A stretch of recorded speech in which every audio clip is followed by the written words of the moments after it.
seorang mantan presiden, yaitu presiden ke-6, yang berkuasa selama 2 periode sejak 2004 sampai dengan 2014 itu. 10 tahun. 2 kali menjabat, makin berumur, bukannya bijak, tapi malah melontarkan tuduhan tanpa bukti. Yang bahkan terjadi saja belum. Yaitu SBY mencurigai bahwa di masa pemerintahan Presiden Jokowi ada tanda-tanda pemilu 2024 bisa tidak jujur dan tidak adil. Baru juga pendaftaran partai, Pak. Di mana nggak jujurnya? Aduh, partainya Bapak aja belum diumumin lolos loh. Pak SBY ini udah nyoblos jangan-jangan? Belum kan? Masih 2 tahun lagi, Pak.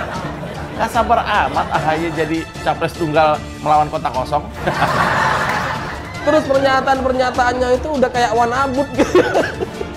Wan Abud yang ahli tata kata gitu. Dia bilang pemilu 2024 bisa tidak jujur. Bisa katanya. Yang namanya bisa selalu banyak kemungkinan. Bisa nggak jujur, bisa tengah-tengah, ada yang jujur, ada yang nggak jujur, bisa macam-macam, namanya bisa gitu. Tapi yang disebut sama SBY, bisa tidak jujur, bisa tidak adil. Apa ini SBY gitu? Kok bisa kelas presiden mainnya ahli tata kata? Harusnya kan jadi gubernur aja. Inilah kesalahan bangsa Indonesia gitu ya. Kesalahan kita bersama. Pernah memilih seorang SBY jadi presiden. Ini kalau saya baca di kolom komentar, banyak itu yang nyesel. Saya nyesel dulu milih SBY. Banyak yang nyesel. Harusnya cukup jadi gubernur gitu kan, biar bikin sumur resapan. Seharusnya seorang mantan presiden 2 periode itu memberikan arahan-arahan positif atau narasi-narasi positif terkait dengan perpolitikan nasional. Bukan malah mengembangkan narasi negatif yang belum tentu kebenaran. Saya tidak tahu dasarnya apa.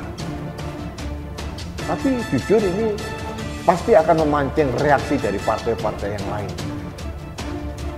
Bahwa seolah-olah sudah pasti akan ada kecurangan yang merugikan Partai Demokrat. Memang Partai Demokrat ini kekuatannya seberapa sih? P3 soal tudingan kecurangan pemilu 2024. Demokrat ikut pilih para penyelenggaranya.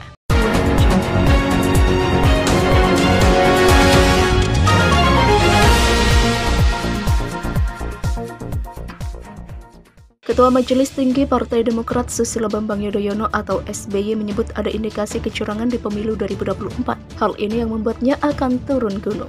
Terkait hal tersebut, Ketua DPP Partai Persatuan Pembangunan atau P3 Ahmad Baidowi atau Awi mengingatkan, helatan pemilu 2024 baik dari tahapan sampai prosesnya itu yang mengadakan penyelenggara pemilu, dalam hal ini adalah KPU dan Bawaslu, di mana lanjut dia KPU dan Bawaslu telah dipilih oleh DPR dan dilantik oleh Presiden Jokowi, di mana Demokrat juga ikut memilih dan menyetujuinya. Menurut dia, Demokrat harus menyampaikan contohnya ke masyarakat publik, jangan hanya dianggapnya nanti melempar sebuah wacana saja.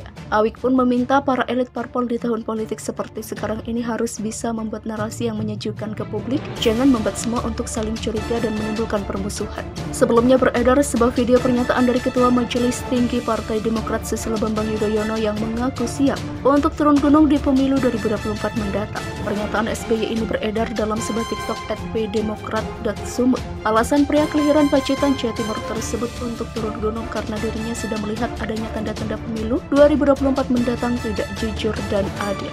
Menurut SBY, dirinya mendapatkan informasi bahwa pemilu 2024 akan diatur hanya ada 2 pasangan calon presiden dan calon wakil presiden, sehingga SBY menyoroti informasi adanya ketidakjujuran di pemilu 2024 ini.